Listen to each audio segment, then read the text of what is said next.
Hey, it's JP here from the Slanted Lens. Today we're going to look at two APS-c sensor cameras, the A6700 from Sony and the SX20 from Fujifilm. Very different in form factor, very close in price, but one of them has incredible autofocus, one of them has incredible video.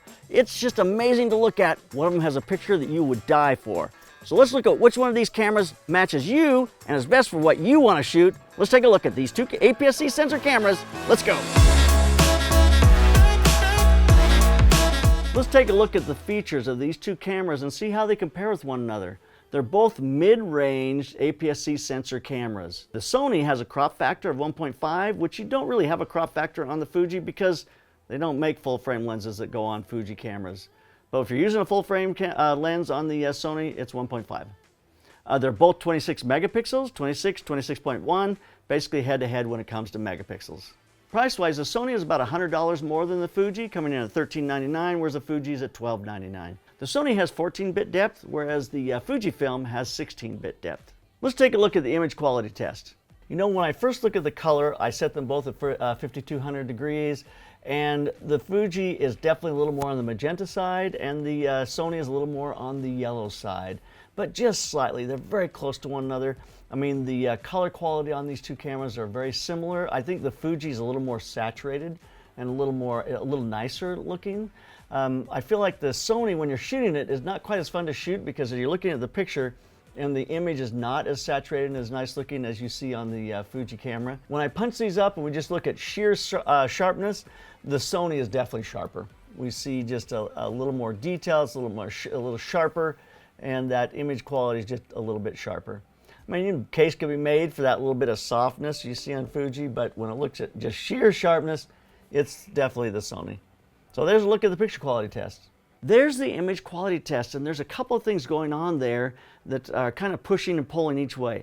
I love the color on the Fujifilm. It's absolutely beautiful. It has kind of a warm cast to it. It just feels wonderful. It's wonderful to look at and to use. When you're shooting, it's just enjoyable to shoot. The Sony is not quite as enjoyable to shoot, but was very sharp. It was sharp and it gave you beautifully sharp images. So when I look at these two head to head, I'm going to probably say the Sony just edged out the Fujifilm. Let's go ahead and talk about the ergonomics of these two cameras. You know, the XS10 was a little smaller, had a smaller battery, and had some features that they've kind of beefed up on the XS20, and one of them is the battery. It's got a larger battery, which gives you more, images you can shoot. It gives you longer video. It really had to have a better battery if it's going to have better video specs. And it does have better video specs. It has very good video specs.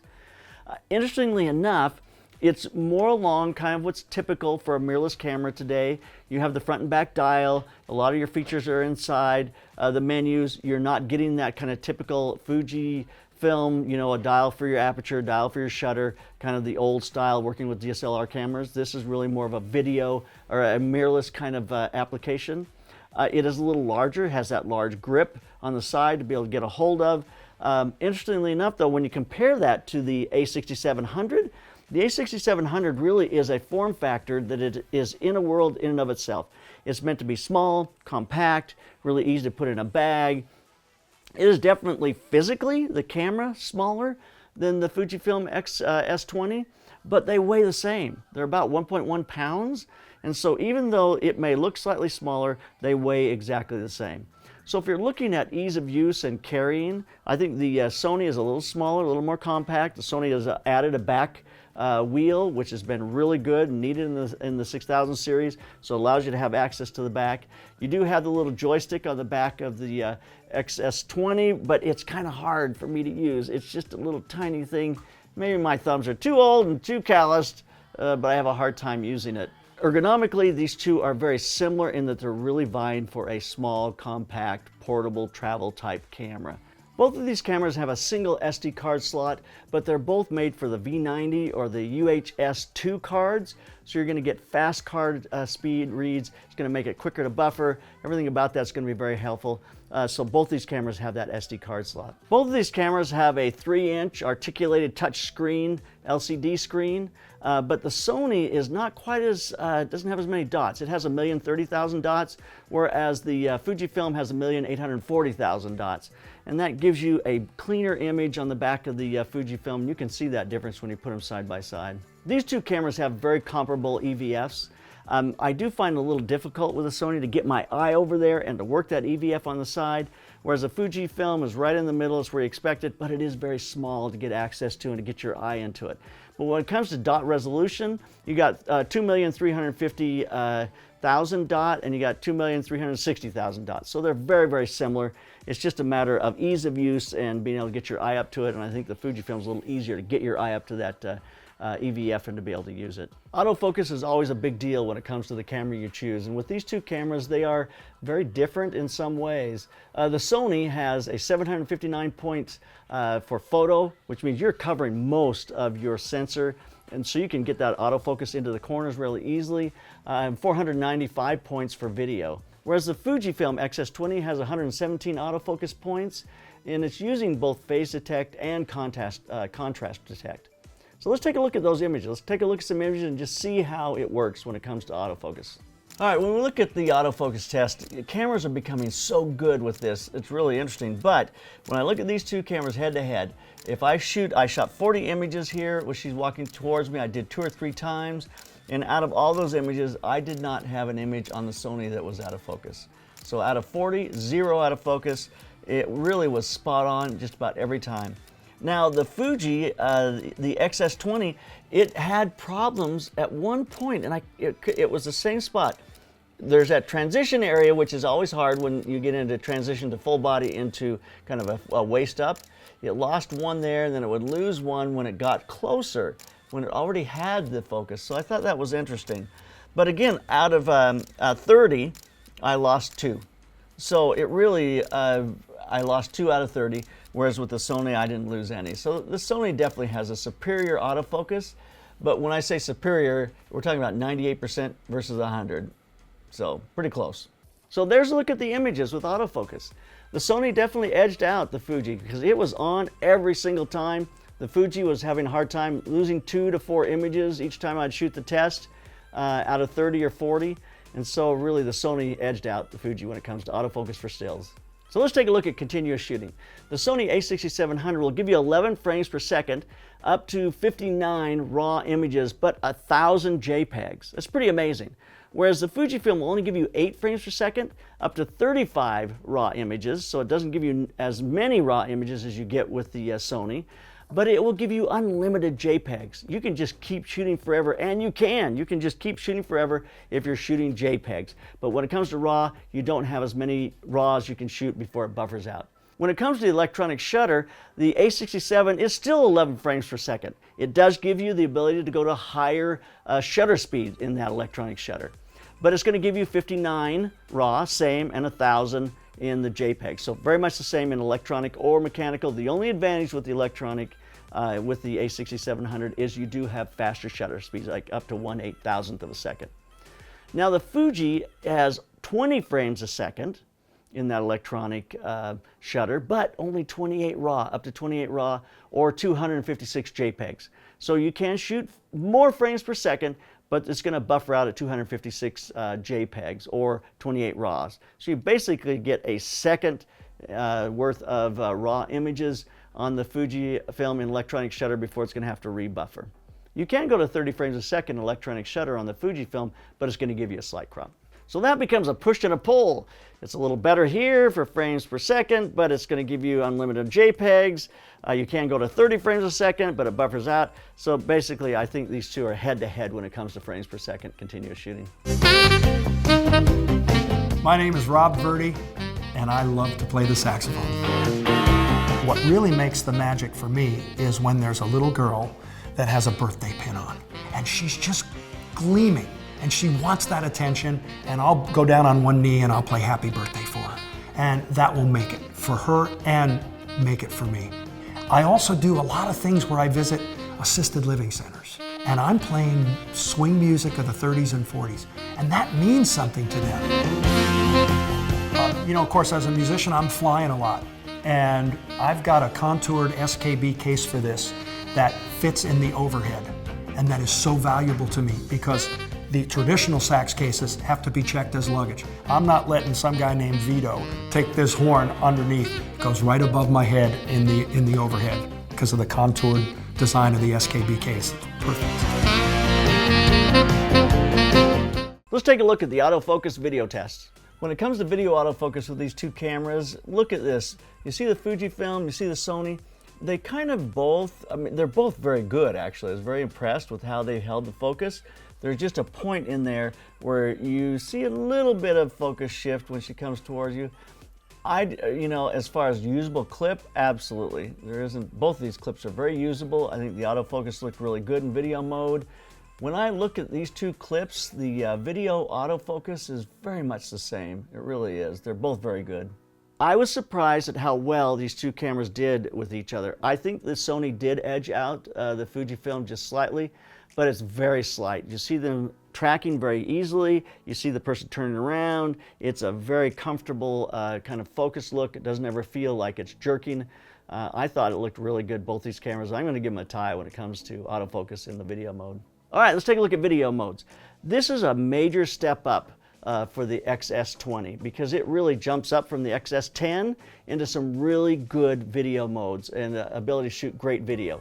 You get an H.264 in all-I, which is a great codec. We're getting a 10-bit 422, which gives you beautiful bit depth. You got 10-bit 422, 420 in 8-bit. You have a 6K up to 24 and 30 and 60 frames. So it just gives you great video. I was very impressed with the video. It looks beautiful. It has a beautiful picture. A beautiful color. It is amazing. The Sony also has great video specs. It's got the XAVC in 422 and 420, 10 and 8-bit. It also gives you an XAVC SI, which gives you an all-I codec that's going to give you great quality. It does take a lot of space to move all that imagery around, but it's excellent. It gives you 4K in 24, 30, and 60 frames a second. So these two cameras are way closer than I thought they would be. We have an H.264 on the Fuji in long GOP. We have an all-I, an all-intra, which is really a great codec. So these two cameras actually come closer together than I've seen on any of the other cameras in this price range. And I think they compete extremely well with one another. So I'm going to say that video-wise, these specs are so similar to me and gives you kind of a little push and pull that they're pretty tied for me. There are no record limits on these two cameras. I guess the only thing that would really limit them would be heat. I've not had an experience where either of these have overheated when we've been shooting. You do have a fan system in the XS20 that's been brought over from the XH2, and that fan system does help cool this camera. It gives you longer running time and gives you a great cool system to be able to keep it running. But we've not experienced any kind of overheating with this, not that we've really pushed it to any kind of limits, but there you go, record limits, no record limits. Both of these cameras shoot log, which means they're tied. You can upload LUTs to the A6700, but you can't to the Fujifilm X-S20. Both of these cameras allow for external recording. The A6700 is going to give you a 10-bit 422 in 4K up to 24 and 30 frames per second, whereas the Fujifilm is going to give you ProRes at 12-bit, 6K up to 30 frames a second. So it does have better options when it comes to the external recording. So it really has excellent external recording. So I'm going to say the Fuji definitely wins out when it comes to external recording. Both of these cameras have a micro HDMI output. Let's take a look at the image stabilization of these two cameras. When I look at the image stabilization of these two cameras, I'm not very impressed with either of them. It's very jumpy. Here's the two of them not in boost mode. And I feel a lot of movement in both of them. I don't feel like either of them has a very strong showing here. When I go to boost mode, they are better, but still they aren't amazing. Obviously these two cameras are not Panasonic when it comes to that stabilization, and I'm not so sure either of these really excel in that category. Let's take a look at the image stabilization of these two cameras. They both have sensor shift 5-axis stabilization, but when we look at it, I am not in love with it. Even when you boost it, I don't feel like it's amazing. It is definitely better, but I don't love either of them. I'm going to give them a tie and not in a great way. So let's take a look at the ISO with these two cameras. We're going to start at 400 ISO because generally before that you don't see a lot of difference. I'm going to look at her eye, and then I'm going to look at a little section of the bookshelf in the back that has a dark shadow. Looking at her eye and her skin, they both look pretty clean. Maybe a little bit more noise with the Sony, but when I look up at the bookshelf in this little shadow up here, in that bookshelf and shadow area, I can see a little more pronounced grain with the Sony. Let's see what happens when we go to the 800. So at 800 now, I look at her eye, and her forehead, you start to see a little more grain building with the Sony, especially when we look up that shadow area in the background. The noise is definitely more pronounced at 800 ISO with the Sony. Now when we go to 1600, look at her eye first. So that eye right there, you start to see it. Look at the transition in the shadows. From the highlights to the shadows, we start to see that kind of banding start to happen, or that kind of hard transition. Whereas on the Fuji, I'm getting a nicer transition at 1600 ISO. If I look up at the shadows in the background, you definitely see the noise, but it's much more pronounced on the Sony. Now let's go to 3200. We'll look at her eye first here, and you start seeing you're seeing the digital noise. You're seeing it start to go from highlight to shadow very quickly. On the Sony you do, for sure. The Fuji's not quite as abrupt. When we look at the background on these two cameras, the noise level is very obvious. The Sony is a little more noisy. The Fuji's just a little cleaner. That's at 3200. Let's go to 6400. Now at 6400, looking at her eye, I mean, we're seeing a lot of digital noise now. The Sony is definitely ahead by quite a bit. It's much more noisy. When we look up at the shadows back there, look at the noise. And it's more pronounced, it's sharper, which the Sony's just a little sharper overall, and we're seeing that in this noise in the background. Let's go up to 12,800. At 12,800, they're both having problems. We see really pronounced noise. It's looking very much like a stipple painting at that point. But the noise level on the Sony is beyond the X-S20, the Fuji. The X-S20 has really performed very well. In each one of these speeds, it's been slightly ahead of the Sony. And certainly when we get to 25,600, they are both just noise everywhere.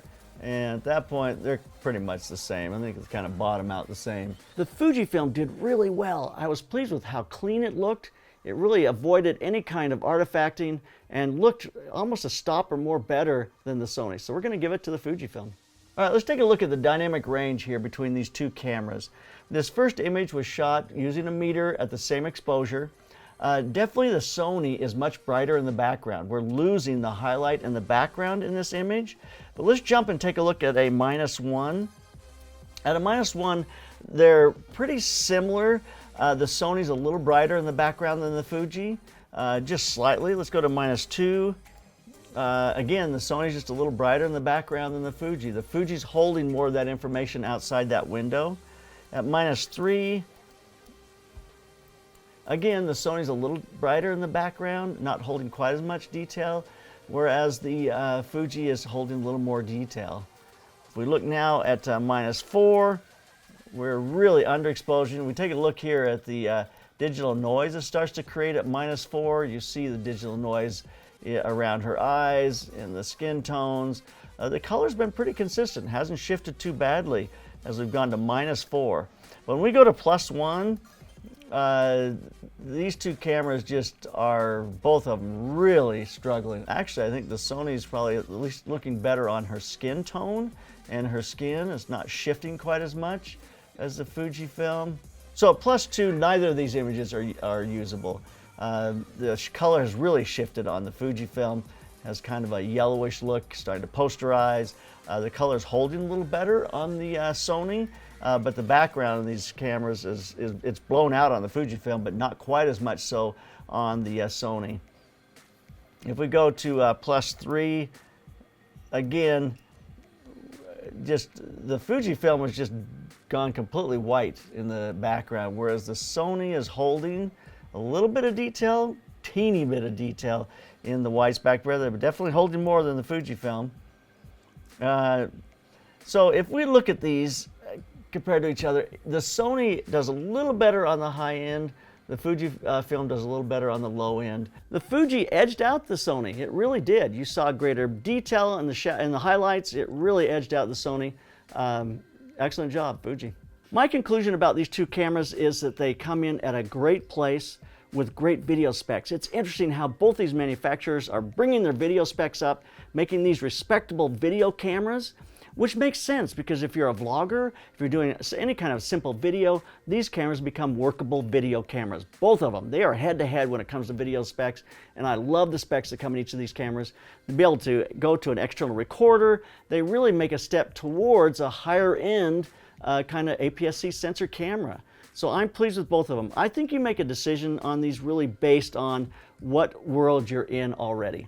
And I say that most of the time. If you're really in the Sony world already and you have the lenses, then the A6700 is a great step up. But if you're in the Fujifilm ecosystem and you have the lenses, then you're going to stay there. It's a good upgrade when it comes to the video specs and things on this camera.